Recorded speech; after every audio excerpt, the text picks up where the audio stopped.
नमस्कार, स्वागत है आपका संसद टीवी पर। राष्ट्रपति रामनाथ कोविंद जी के विदाई समारोह पर विशेष कार्यक्रम के साथ मैं हूं मनोज वर्मा। देश के 14वें राष्ट्रपति के तौर पर 25 जुलाई 2017 को शपथ लेने वाले रामनाथ कोविंद जी का 5 साल का कार्यकाल पूरा हो रहा है। राष्ट्रपति रामनाथ कोविंद जी के सम्मान में अब से कुछ देर बाद संसद भवन में विदाई समारोह का आयोजन किया गया है। संसद भवन के सेंट्रल हॉल में होने वाले विदाई समारोह में उपराष्ट्रपति एम वेंकैया नायडू, प्रधानमंत्री नरेंद्र मोदी, लोकसभा अध्यक्ष ओम बिरला के साथ ही संसद के दोनों सदनों लोकसभा और राज्यसभा के सांसद भी मौजूद रहेंगे। संसद टीवी पर इस कार्यक्रम का सीधा प्रसारण आप देख सकेंगे। इस विशेष पेशकश में हमारे साथ स्टूडियो में मौजूद हैं दो खास मेहमान।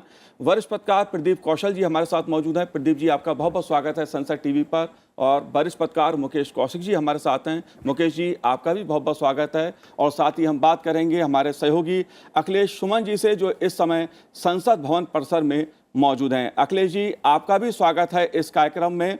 और आपसे मैं बात करूं खास मेहमानों के साथ, हम जो कोविंद जी का कार्यकाल रहा है उसके अलग अलग पहलुओं पर चर्चा करें और उनका जो गौरवशाली कार्यकाल रहा है उसको जानने समझने की कोशिश करें। आइए सबसे पहले देखते हैं रामनाथ कोविंद जी के व्यक्तित्व और कार्यकाल पर एक खास रिपोर्ट।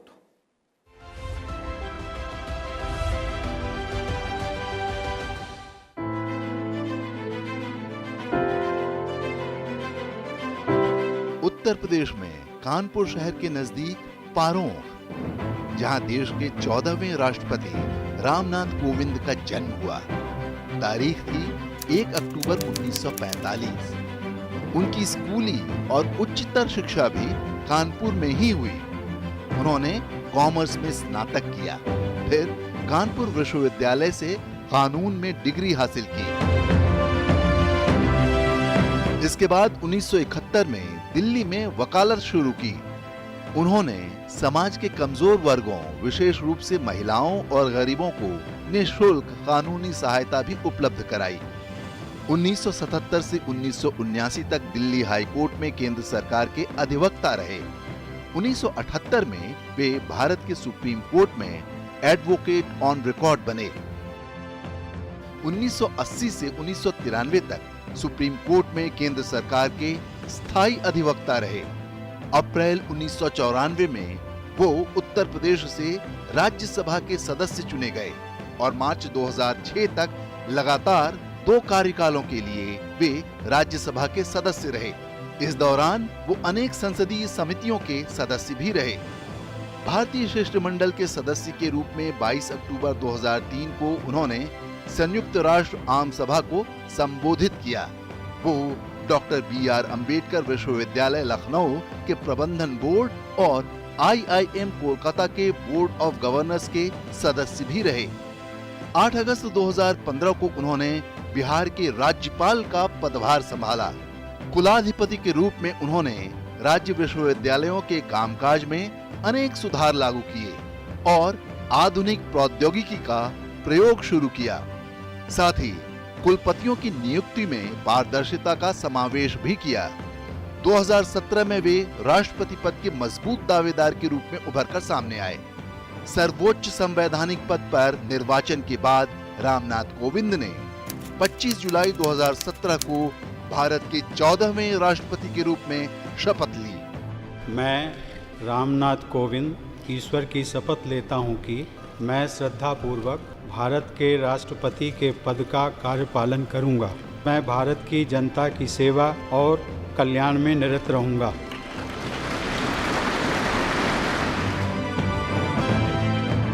उन्होंने अत्यंत दूरदर्शिता और विनम्रता के साथ भारत के प्रथम नागरिक के रूप में अपने कर्तव्यों को निभाया। भारत के सशस्त्र बलों के सर्वोच्च कमांडर के रूप में उन्होंने मई 2018 में विश्व के सर्वाधिक ऊंचाई वाले युद्ध क्षेत्र पर तैनात सैनिकों से मिलने के लिए सियाचिन के कुमार पोस्ट की ऐतिहासिक यात्रा की। 30 से ज्यादा देशों की राजकीय यात्राओं के दौरान उन्होंने भारत के वैश्विक संपर्क का विस्तार करने के साथ वैश्विक पटल पर भारत की छवि का प्रसार भी किया। राष्ट्रपति के रूप में उन्हें 6 देशों की ओर से वहां का सर्वोच्च राजकीय सम्मान भी प्रदान किया गया। अपनी राजनीतिक सूझबूझ, दूरदर्शिता और लोकतांत्रिक मूल्यों व आदर्शों के प्रति दृढ़ आस्था के लिए उन्हें सभी राजनीतिक दलों के नेता सम्मान की दृष्टि से देखते हैं।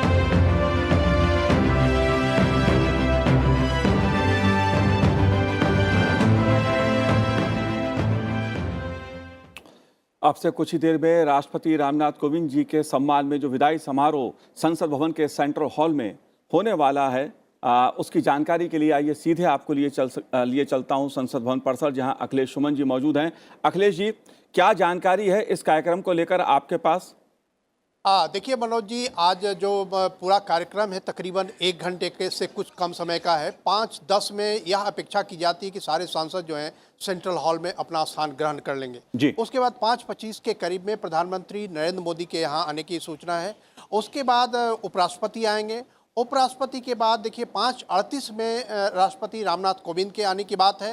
वो गेट नंबर 5 से आएंगे। मैं जिस गेट नंबर पर खड़ा हूँ वो गेट नंबर 4 है और मेरे सामने का गेट नंबर 5 है जस्ट बगल में, तो वहाँ से उनका प्रवेश होगा जी। उसके बाद तकरीबन 5:50 में राष्ट्रपति रामनाथ कोविंद का राष्ट्रपति के रूप में यहाँ अंतिम भाषण होगा और उसके पहले उपराष्ट्रपति उनका स्वागत करेंगे माला से। और उसके अलावा जो स्पीकर हैं, स्पीकर जो ओम बिरला हैं, ओम बिरला उनके बारे में कुछ वक्तव्य देंगे।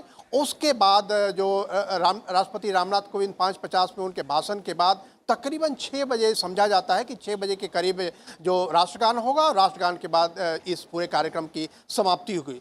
तो मनोज जी, मैं एक खास बात बताना चाहता हूँ। देखिए, यह जो बिल्डिंग है जिसके सामने हम हैं, और एक तरह से कहूँ कि ये खास बात यह है कि 1929 में ये बिल्डिंग बनी थी। लॉर्ड इरविन जो पहले वायसराय थे, भारत के अंग्रेजों ने नियुक्त किया था, उन्होंने सबसे पहले कह सकते हैं कि जो राष्ट्रपति भवन है, राष्ट्रपति भवन में सबसे पहले प्रवेश किया था।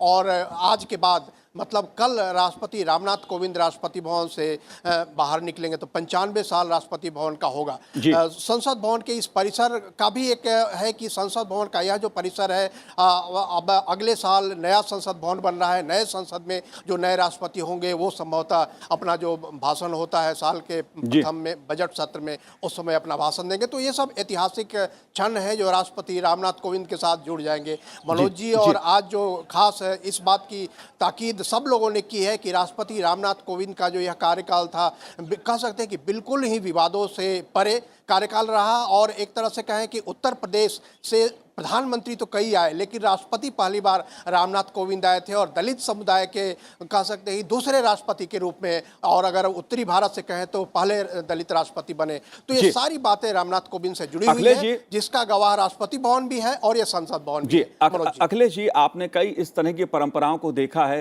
राष्ट्रपति भवन और हमारी संसदीय व्यवस्था का जो खास एक संबंध है उसको भी आप जानते हैं। ये परंपरा हमारे लोकतांत्रिक दृष्टि से क्या संदेश देती है कि हमारे यहाँ राष्ट्रपति का चुनाव भी जिस पारदर्शिता, ईमानदारी के साथ हुआ और जिस तरह से रामनाथ कोविंद जी को विदाई समारोह आयोजित किया जा रहा है, जिस गरिमामय के साथ, उसे आप कैसे देखते हैं? आपने कैसे इन परंपराओं को देखा है? कुछ उसके बारे में आपके पास जानकारी हो तो वो भी हमसे साझा करें।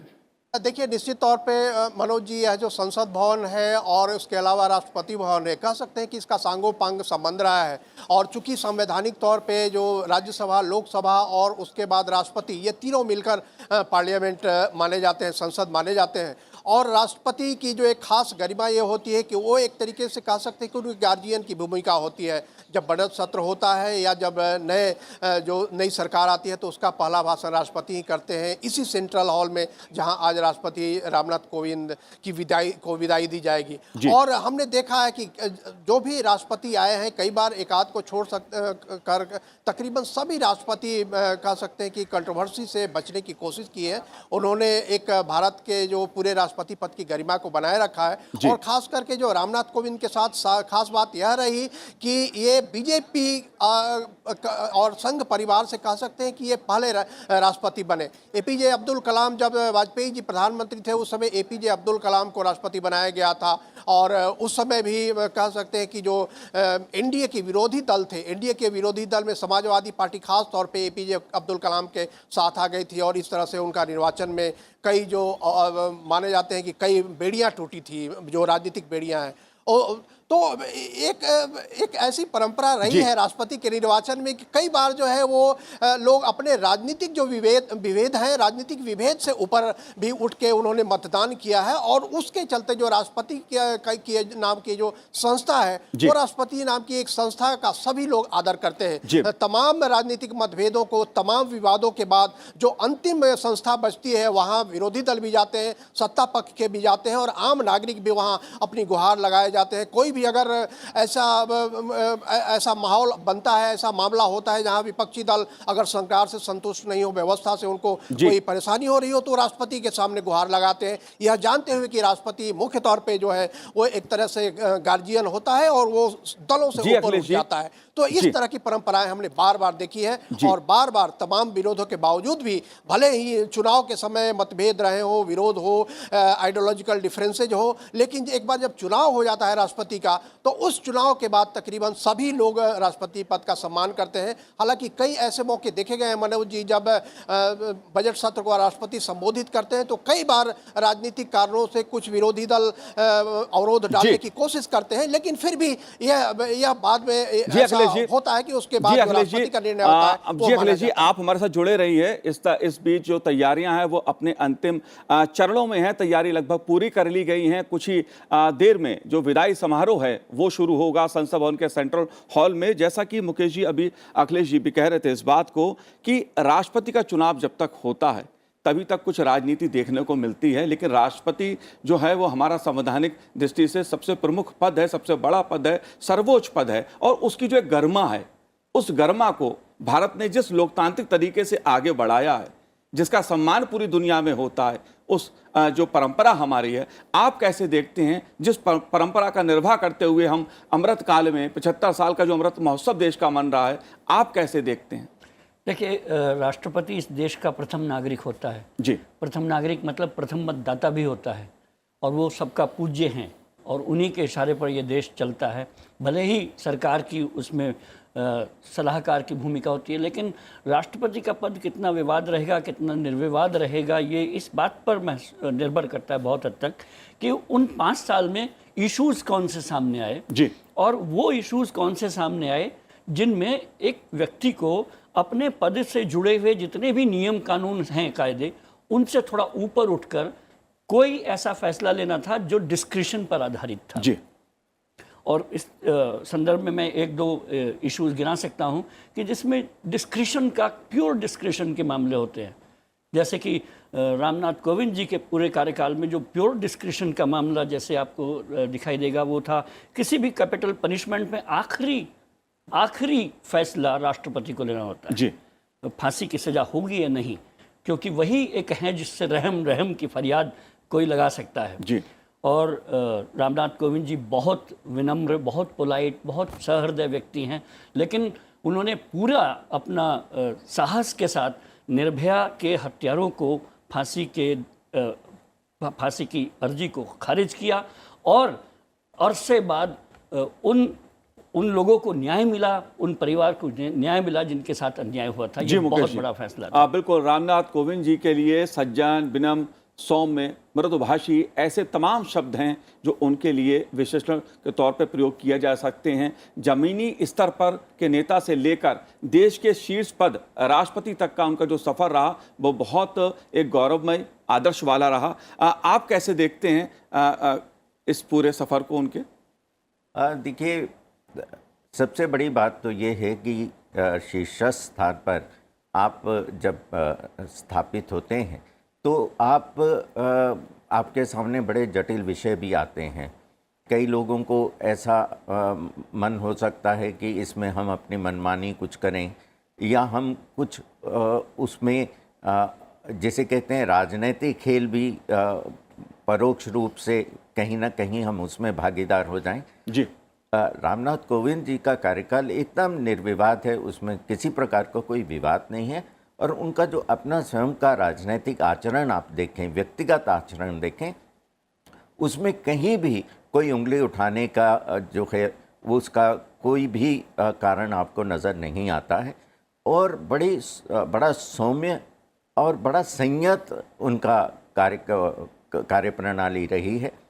तो कुल मिलाकर के उन्होंने जिस पद पर वो सुशोभित हुए उसमें बहुत गरिमा जो है उसका निर्वहन किया है। जी, बिल्कुल। अगर बात मुकेश जी उनके सफ़र की जाए तो नीचे से एक उनका जो जीवन रहा, जिस समाज से वो आते थे और उस समाज से निकलकर वैधानिक अगर उनके ज्ञान की बात की जाए, संवैधानिक ज्ञान की बात की जाए, राज्यपाल के रूप में उनके कार्यकाल की बात की जाए, संसद सदस्य के रूप में उनके कार्यकाल की बात की जाए या राष्ट्रपति के रूप में उनके कार्यकाल की बात की जाए, हमें एक ऐसा लगता है जैसे उन्होंने हर पद का जो गरिमा है उसका एक आचरण उस प्रकार से किया और उस पद की गरिमा को अपने आचरण से, अपनी आचरण से उसका मान और बढ़ाया।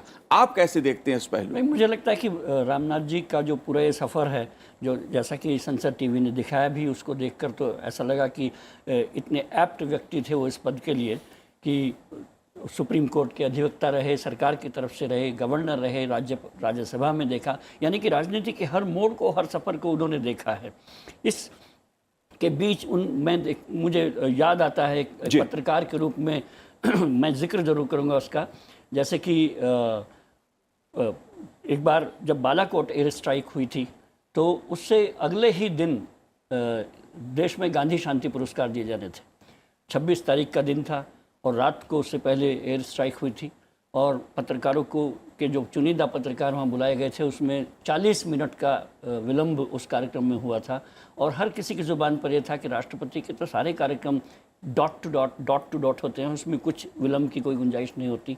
तो 40 मिनट बाद जब प्रधानमंत्री और कोविंद जी प्रकट हुए उस समारोह में, तो सारी जिम्मेदारी प्रधानमंत्री नरेंद्र मोदी ने इस जिले की अपने ऊपर ली और कहा कि हम किसी ऐसे विषय में व्यस्त हो गए थे कि ये विलंब मेरी वजह से हुआ, महामहिम की वजह से नहीं हुआ। और वो एयर स्ट्राइक से अगले दिन की बात थी। ये एक दो नेताओं की केमिस्ट्री का मैं जिक्र कर रहा हूँ, एक प्रधानमंत्री का और एक राष्ट्रपति का, जो लगातार 5 साल तक इन दोनों शीर्ष नेताओं के बीच में रही। दूसरा मुझे याद पड़ता है जो पत्रकार के रूप में मुझे उनका वो भाषण कभी नहीं भूलेगा, क्योंकि इस तरह के भाषण बहुत अद्वितीय होते हैं और उसमें उनका टच था। रामनाथ गोविंद का अवार्ड जब उन्होंने प्रेजेंट किया था तब उन्होंने पत्रकारों के बारे में, ये पत्रकारों के बारे में उन्होंने क्या कहा था ये भी मैं आपसे समझने की कोशिश करूंगा। अखिलेश सुमन जी, रामनाथ कोविंद जी का सफर आप कैसे देखते हैं? कई कार्यक्रम आपने उनके कवर किए हैं। बिल्कुल मनोज जी, देखिए हमारे साथ अभी केंद्रीय मंत्री प्रहलाद पटेल जी हैं और प्रहलाद पटेल जी अनुभवी नेता रहे। उनसे पूछते हैं कि राष्ट्रपति रामनाथ कोविंद के पूरे काल, उनके जीवन को उन्होंने कैसे देखा है, उनके कैसे अनुभव रहे। प्रहलाद पटेल जी, आपके कैसे अनुभव रहे राष्ट्रपति के रूप में रामनाथ कोविंद जी के? मुझे लगता था पहले तो उनकी मर्यादित और यशस्वी कार्यकाल के लिए मैं हृदय से उनके प्रति अपना आभार व्यक्त करता हूँ और अभिनंदन भी करता हूँ। उनने जो गरिमा स्थापित की है वो देश में सर्वोच्च पद पर रहकर, और इतने कम समय में, जब कोविड 2 वर्षों तक था उसके बावजूद भी जितने विभिन्न देशों में जाकर उन्होंने भारत की प्रतिष्ठा को बढ़ाया, वो उनका एक अनुकरणीय और ऐतिहासिक कदम है। मेरे निजी मामले में कहूँगा कि मेरे क्षेत्र पर महामहिम का जाना हुआ था।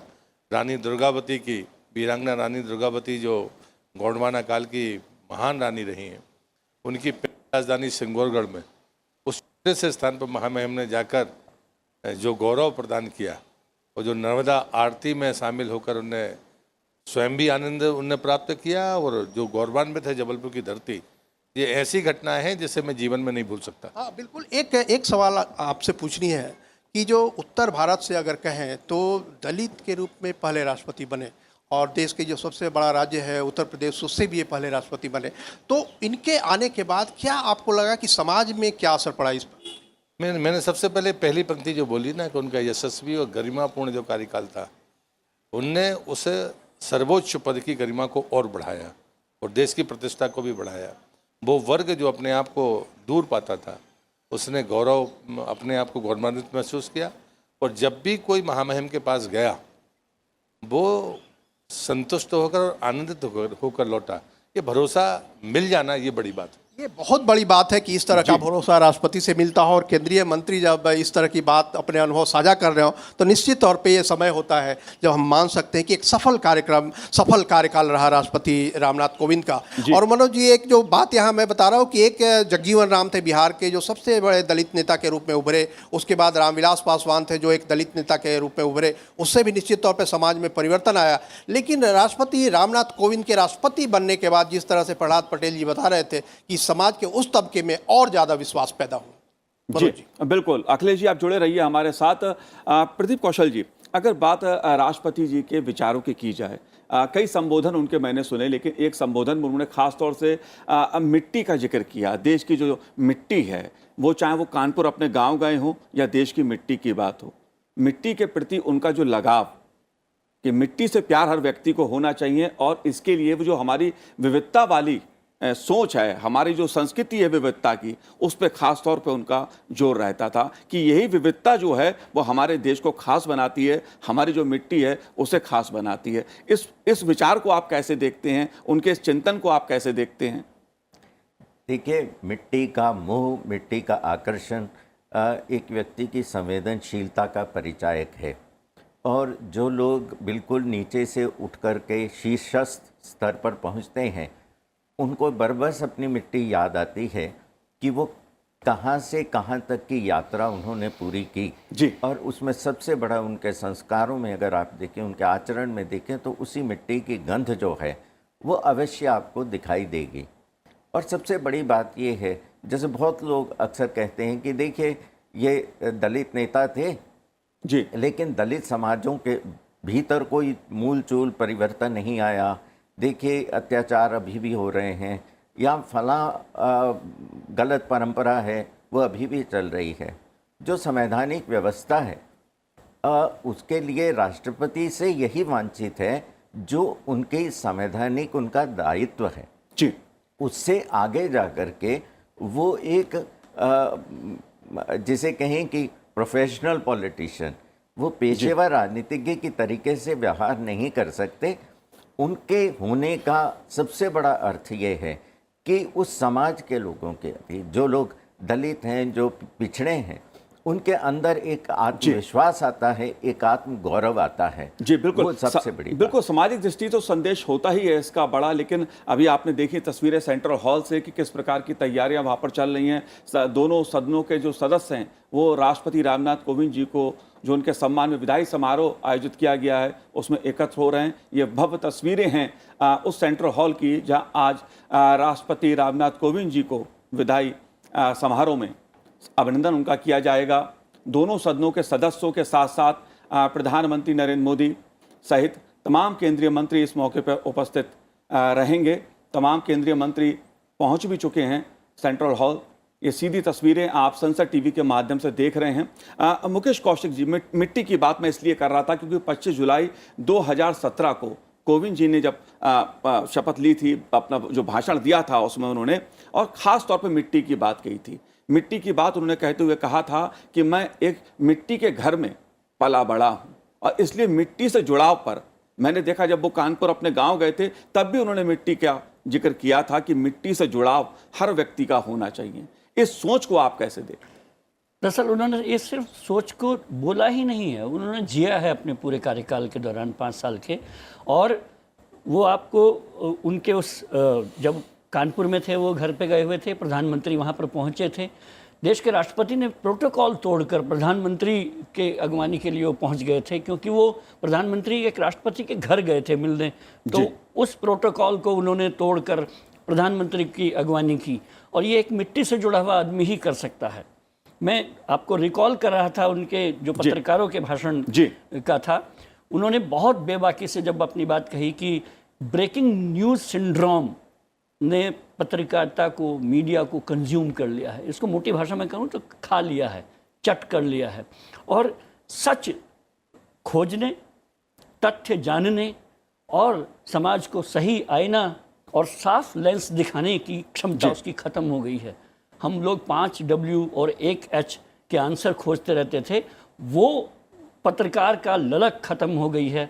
और जो फेक न्यूज़ फैलाने बनाने वाले लोग हैं वो अपने आप को जर्नलिस्ट समझने लग गए हैं। जी। इससे बेबाक टिप्पणी मुझे नहीं लगता कि किसी राष्ट्रपति ने किसी मीडिया के बारे में की होगी, और हमको उनके इस शब्दों में अपने को झांकना चाहिए, अपने को आईने में देखना चाहिए मीडिया को, और कहीं ना कहीं इस ब्रेकिंग न्यूज़ सिंड्रोम को ख़त्म करना होगा। जी, जो बेबाकी थी उनकी बोलने की है, रामनाथ कोविंद जी की, पद पे रह के भी हमने देखा कि जो बात उन्होंने कही, चाहे कोई भी मसला ऐसा हो, चाहे शिक्षा की बात रही हो या वंचित समाज की बात रही हो, उन्होंने हमेशा शिक्षा पे जोर प्रदीप जी अधिक दिया। उनके कई संबोधन मुझे याद आते हैं जिसमें उन्होंने शिक्षा पर खासा जोर देते हुए कहा था कि शिक्षित अगर व्यक्ति होगा तो वो किसी भी पायदान पर हो, अपने जीवन को बदल सकता है, अपने समाज को बदल सकता है, अपने देश को बदल सकता है। ये जो उनका बाबा साहब भीमराव अंबेडकर के प्रति जो उनकी आस्था थी, जो उन्होंने शिक्षा की बात, बाबा साहब भीमराव अंबेडकर ने भी उस पर जोर दिया था,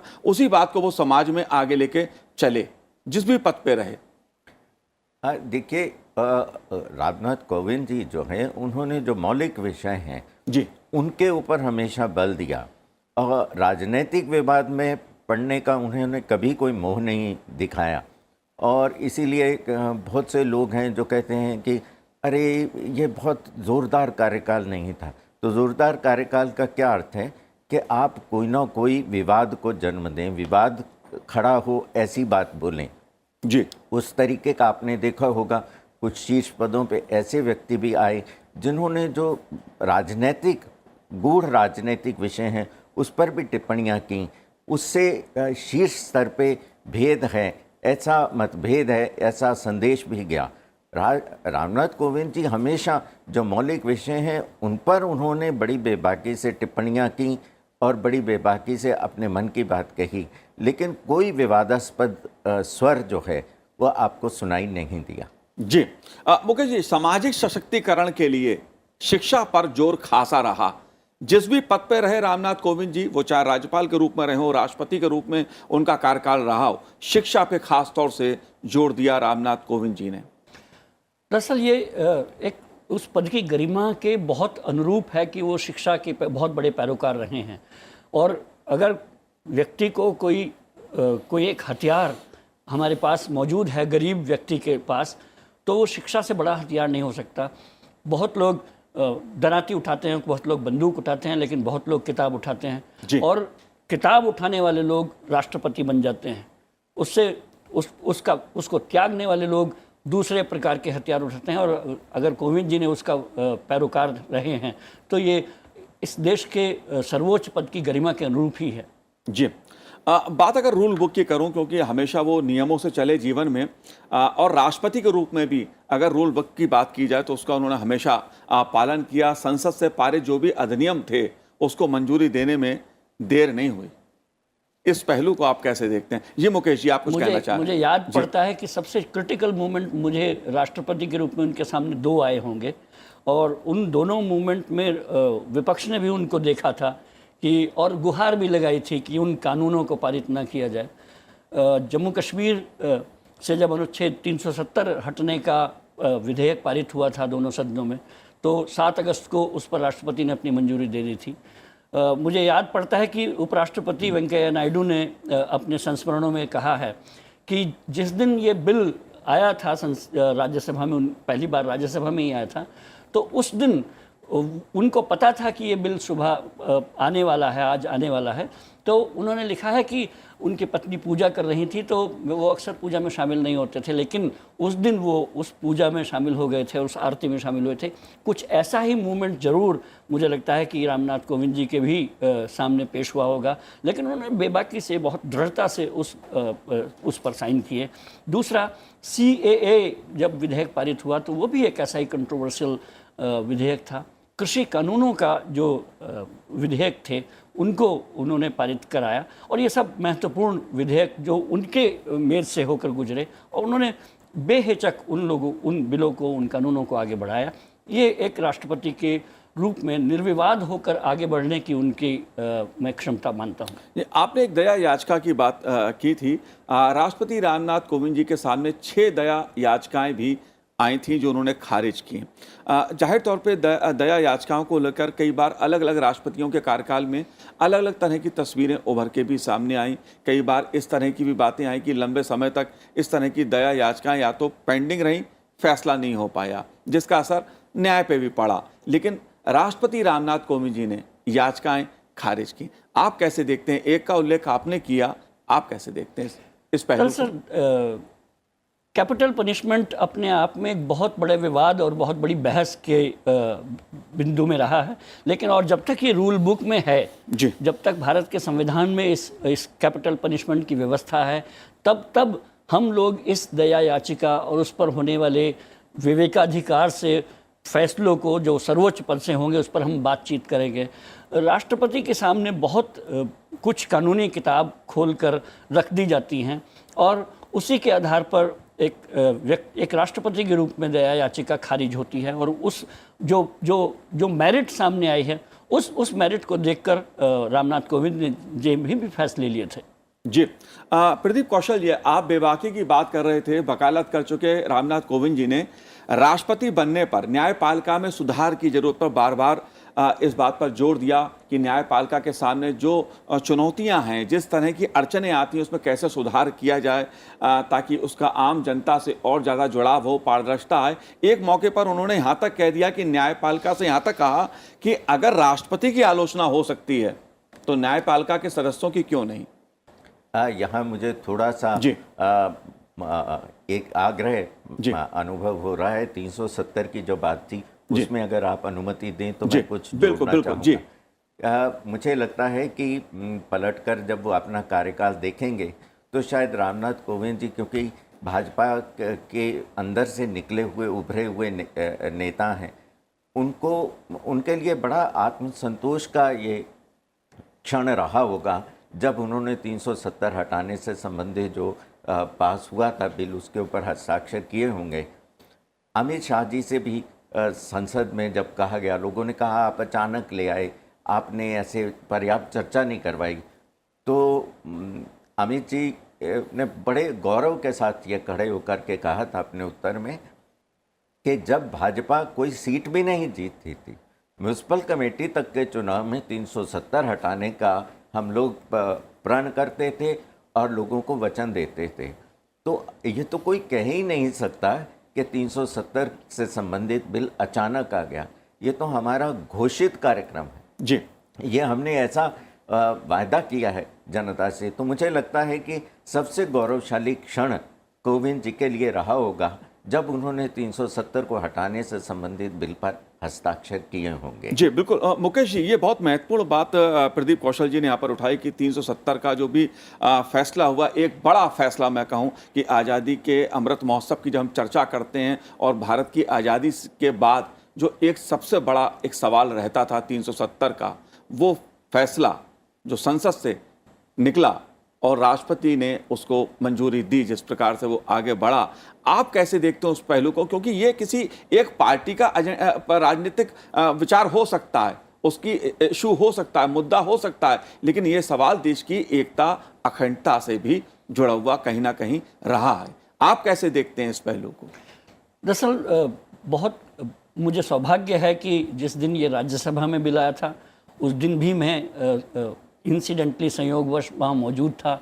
उसके बाद पूरे घटनाक्रम को लगातार हम लोगों की नज़र रही है और राष्ट्रपति के पास जब वो बिल पहुँचा और उस पर उनके हस्ताक्षर हुए, ये वास्तव में प्रदीप जी से मैं पूरा सहमत हूँ कि अगर उनके 5 साल के कार्यकाल को वो पीछे मुड़ कर देखेंगे तो ये एक स्वर्णिम, एक साहसपूर्ण वो अध्याय उनके साथ जुड़ा होगा और इस सरकार के लिए भी बहुत बड़ी उपलब्धि है। लेकिन कोई बिल अगर वो संसद से पारित हो गया है तो उसमें सभी पार्टियों की सहमति रही है। इसको मैं किसी एक पार्टी की विचारधारा या उस पार्टी का एजेंडा मैं इसको सीमित नहीं करना चाहता। जब संसद ने मोहर लगा दी और राष्ट्रपति ने उस पर अपने हस्ताक्षर कर दिए तो उसके बाद वो देश की प्रॉपर्टी है, वो देश का कदम है और उसी रूप में जम्मू कश्मीर में भी ये मैसेज गया था। इसीलिए मैंने देश की एकता अखंडता से उस पहलू को जोड़कर कहा कि कहीं ना कहीं ये देश की एकता अखंडता से भी जुड़ा हुआ एक बहुत अटका हुआ फैसला था। जी, अनुच्छेद 370 एक बहुत अटका हुआ फैसला था और उसमें लोगों को लगता था कि ये एक बहुत बड़ा ऐसा कदम है जिससे पूरी हम लोग अपने पत्रकारिता के कार्यकाल में भी बोलते चले आए थे कि ये धारा नहीं रही तो जब कश्मीर भी हमारे पास नहीं रहेगा। ये बहुत ज़रूरी है इसका जोड़ना, क्योंकि इसी से जुड़ा हुआ है कश्मीर। लेकिन वो अनुच्छेद गया और कश्मीर हमारे पास है, शांतिपूर्वक है। और एक अटके हुए फैसले को जो वर्षों से अटका हुआ था, और हम लोग कभी कभी ऐसे बोझ को भी साथ लेने के आदी बन जाते हैं कि उस बोझ के बिना हम नहीं जी सकते। एक ऐसे कि अगर जाहिर तौर पर अगर देखा जाए तो कई ऐसे महत्वपूर्ण फैसले, जी प्रदीप जी। हाँ, यहाँ मैं ये भी उल्लेख करना चाहूँगा मनोज जी, हमारे सब दर्शकों को भी याद होगा कि जिस समय न अटल बिहारी वाजपेयी जी के नेतृत्व में पहली बार भाजपा के नेतृत्व में गठबंधन की सरकार बनी, उस समय भाजपा को उस गठबंधन को जोड़ने के लिए, उन पार्टियों को अपने साथ जोड़ने के लिए ये विवश होना पड़ा कि वो 370 से संबंधित जो अपना कार्यक्रम है, जो अपना एजेंडा है, उसे दरकिनार करे। तो अयोध्या मंदिर और राम जन्मभूमि, उसको एक तरफ हाशिए पे रखना पड़ा, बल्कि कहना पड़ा कि ये अभी हमारे सामने ये एजेंडा में नहीं रहेगा। तो जो 3 विषय उनको उस समय एक तरफ करने पड़े, उनमें ये धारा 370 को हटाने का वो था। तो ये भी देखिए कि इतिहास का चक्र कैसे घूमता है। जो काम भाजपा ने अंदर से चाहा होगा कि 98 में करें, 99 में करें, तो वो बाद में जब मोदी जी के नेतृत्व में सरकार आई तो करने का अवसर तब आया जब भाजपा के पास केवल अपने बल पर संख्या बल था लोकसभा के अंदर।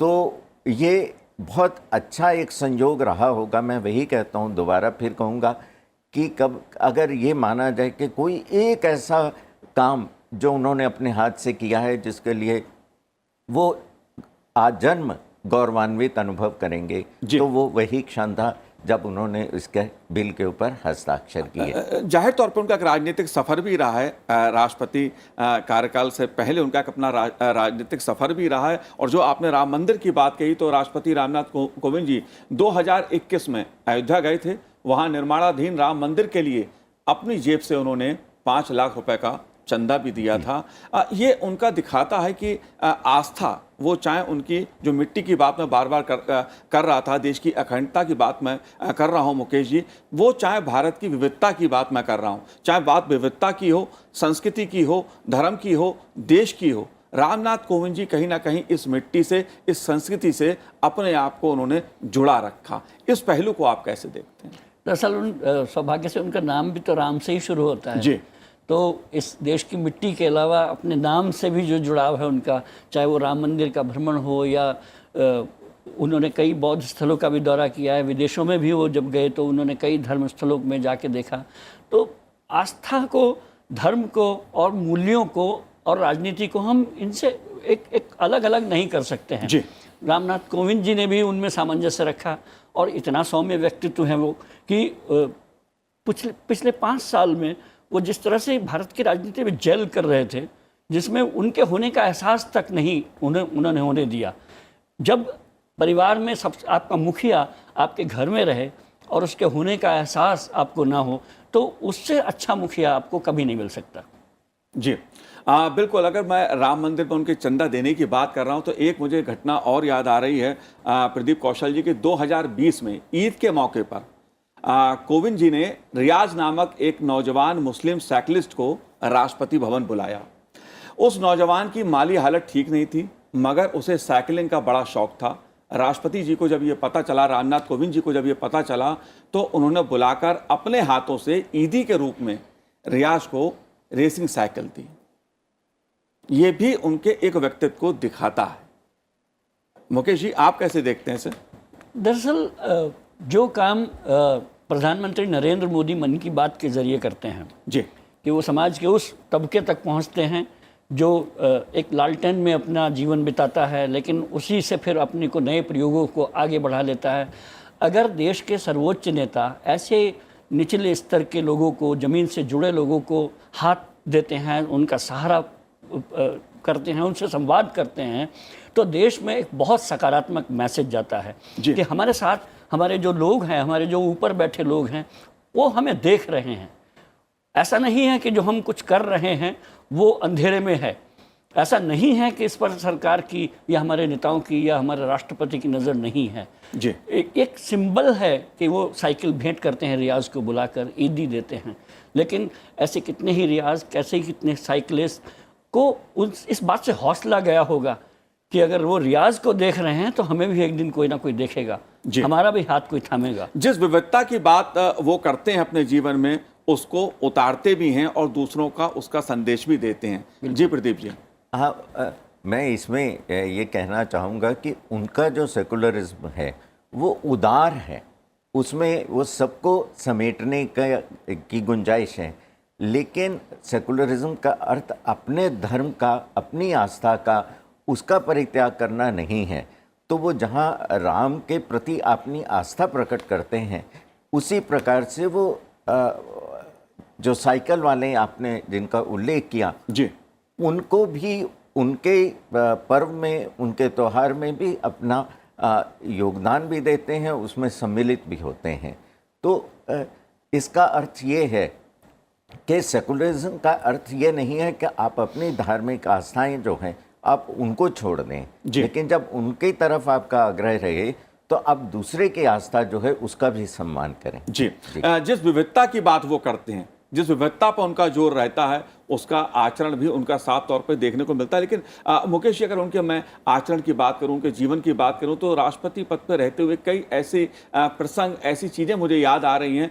मसलन चाहे बात उनके गुरुजनों की बात हो, गुरुजनों से आशीर्वाद लेना, या राष्ट्रपति भवन में विभिन्न पुरस्कारों के समय किसी का सम्मान करना और उससे स्वयं आशीर्वाद भी लेना, ये अपने में उनके अलग व्यक्तित्व को दिखाता है कि जिस पद पर रहते हुए जो विनम्रता जो होनी चाहिए वो उनका देखना। थोड़ा सा आगे बढ़कर मैं कहूँगा कि विनम्रता के साथ जो सहजता है जो रामनाथ कोविंद में दिखाई देती है, जहाँ पर कुछ भी ऐसा नहीं है कि जिसमें शोहरत पाने की कोई लालसा हो, कोई फोटोग्राफ छपने की कोई इच्छा हो। एक ऐसा सरल सादगी भरा व्यक्तित्व जो सहज भाव से प्रथम नागरिक ही नहीं, अंतिम नागरिक के रूप में जी रहा हो। आपको याद पड़ेगा कि एक बार शिक्षक सम्मेलन हुआ था और उन्होंने बहुत सादगी से कहा था कि एक राष्ट्रपति का वेतन होता ही कितना है, 5 लाख होता है, उसमें भी मैं टैक्स से वंचित नहीं हूँ, टैक्स मुझे भी भरना पड़ता है। तो उस दिन सब टैक्स पेयर को लगा था कि ऐसा नहीं है कि सिर्फ हम ही टैक्स भरते हैं, ऐसा नहीं है कि सिर्फ हमारे ही जिम्मे सरकार चलाने का है, एक देश के राष्ट्रपति का भी है। हाँ, मीडिया ने उसको हाथों हाथ लिया था। मुझे याद पड़ता है कि बहुत सारे लोगों ने इस पर बहस भी छेड़ दी थी जी। बहुत लोगों ने उसमें गूगल भी किया था और उसके बाद ये भी पता चला था, पहली बार लोगों ने इस पर बहस करनी शुरू की कि राष्ट्रपति की सैलरी कितनी होती है, कितने भत्ते मिलते हैं, कितनी सुविधाएं होती हैं। लेकिन मैं बता दूं कि वो पद इन सारी चीज़ों से ऊपर है।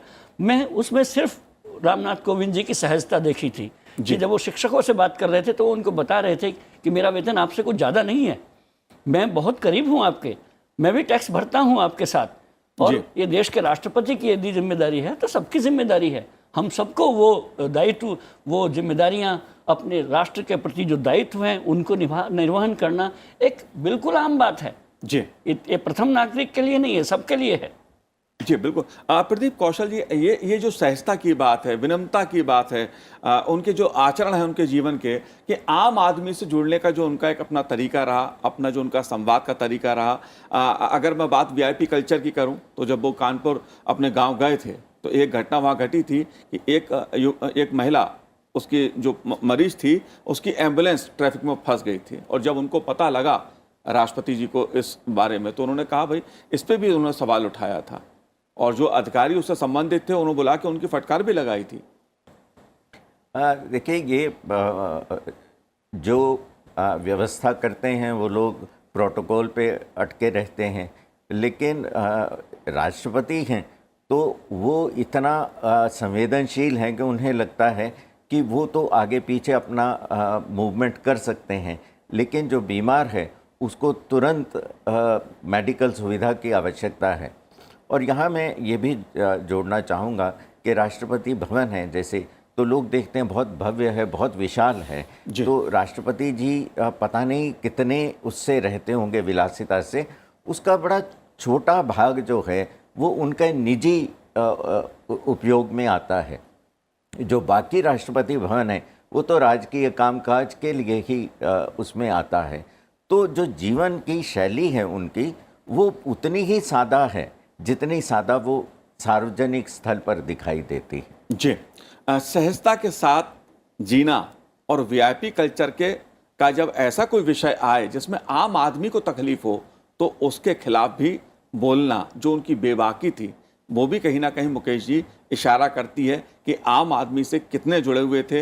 राष्ट्रपति रहते हुए भी जो उनका कार्यकाल रहा उसमें वो आम आदमी से कितने जुड़े थे। दरअसल मुझे लगता है कि जो उनके ये जो कदम हैं वो सिंपल एक संदेश नहीं थे, वो इस देश के जितने भी अधिकारी हैं या पॉलिटिशियंस हैं या गवर्नर्स हैं या जिनको लाल बत्ती नीली बत्ती कल्चर में जो जीते हैं, सुरक्षा में जो घेरे में रहते हैं, उनके लिए ये ज़्यादा संदेश था। राष्ट्रपति अपने आचरण से वो संदेश दे रहे थे जी कि आपको कैसे बिहेव करना चाहिए, जनता के साथ क्या व्यवहार किया जाता है। ये राष्ट्रपति अगर अनुकरण से अपने आचरण से देगा तो वो दूसरों के लिए एक मैसेज है कि आप कानून से ऊपर नहीं हैं, आप जनता से ऊपर नहीं हैं, आप जनता के सेवक हैं, आप उनके हुक्मरान नहीं हैं।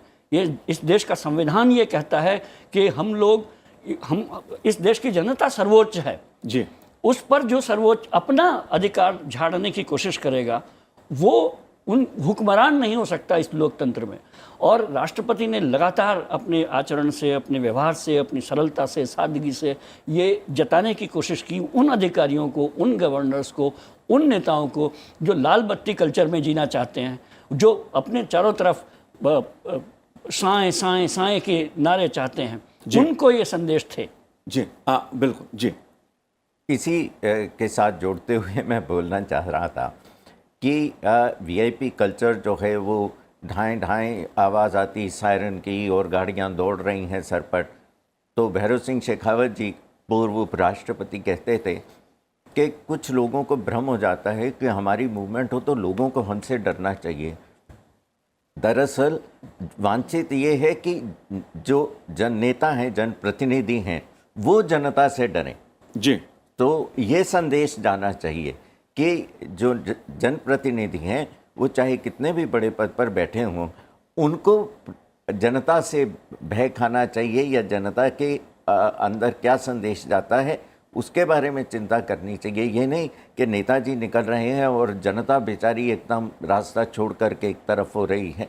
ये कल्चर जो है वो वाकई बहुत घातक है व्यवस्था के लिए। जी लेकिन मुकेश जी, अगर बात मैं इस परंपरा की करूं जो हमें आज सीधे देखने को मिल रही है सेंट्रल हॉल से, कि जिस तरह से राष्ट्रपति का चुनाव हुआ और आप देख रहे हैं कि ये भी अपने में भारतीय लोकतंत्र का एक गौरव बढ़ाती है। दुनिया देखती है कि किस सहजता के साथ, किस शालीनता के साथ, किस पारदर्शिता के साथ देश में राष्ट्रपति का चुनाव होता है, और जो अगली राष्ट्रपति हैं उनका भी देश स्वागत करने के लिए तैयार है, और जो हमारे राष्ट्रपति, मौजूदा राष्ट्रपति हैं, उनका भी विदाई समारोह सेंट्रल हॉल में भव्य उसमें आयोजित हो रहा है। आप इस परंपरा को कैसे देखते हैं, क्योंकि ये ताकत है हमारे लोकतंत्र की।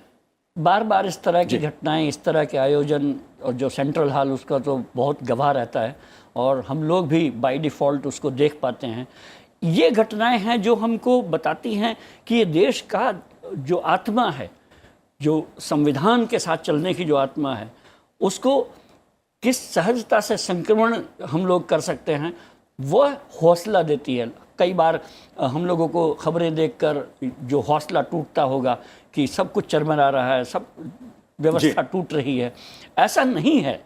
ये घटनाएं, ये आयोजन उसकी गवाही होते हैं कि भारत का लोकतंत्र, उसकी जड़ें, उसकी संसद के गुंबद, उसका सेंट्रल हॉल, ऐसे ऐसे आयोजनों की गवाही है जो इतिहास रचता है। और ये लगातार हमको एहसास दिलाता है कि प्रथम व्यक्ति के साथ भी वही व्यवहार होगा जो अंतिम व्यक्ति के साथ होगा। जी बिल्कुल प्रदीप जी, ये बात मैं इसलिए यहाँ पर कर रहा हूँ क्योंकि जो हमारी संसदीय व्यवस्था की जो लोकतांत्रिक परंपरा है हमारी, उसमें ठीक है हमारे चुनाव होते हैं चुनाव के बाद, लेकिन जिस गर्मामय तरीके से हमारे यहाँ एक दूसरे से पद का ग्रहण किया जाता है, समारोह आयोजित किए जाते हैं, इसको आप कैसे देखते हैं? देखिए, अगर आप जो हमारी भौगोलिक स्थिति है उसको अगर आप देखें तो और आसपास नज़र दौड़ाएं तो आपको बिल्कुल भारत का जो इस समय चित्र सामने टीवी स्क्रीन पर है जी, वो एकदम अपवाद दिखाई देगा।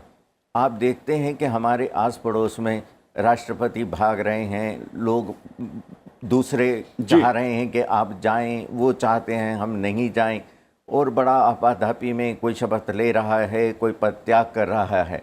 तो उसके बिल्कुल विपरीत यहाँ एकदम गरिमापूर्ण तरीके से अपना कार्यकाल पूरा होने पर एक राष्ट्रपति इतनी गौरवमयी विदाई ले रहे हैं और दूसरे राष्ट्रपति जो हैं वो पदभार संभालें, उसकी तैयारी चल रही है। सब कुछ लोकतांत्रिक तरीके से, और बिल्कुल ये उदाहरण है दूसरे लोगों के लिए।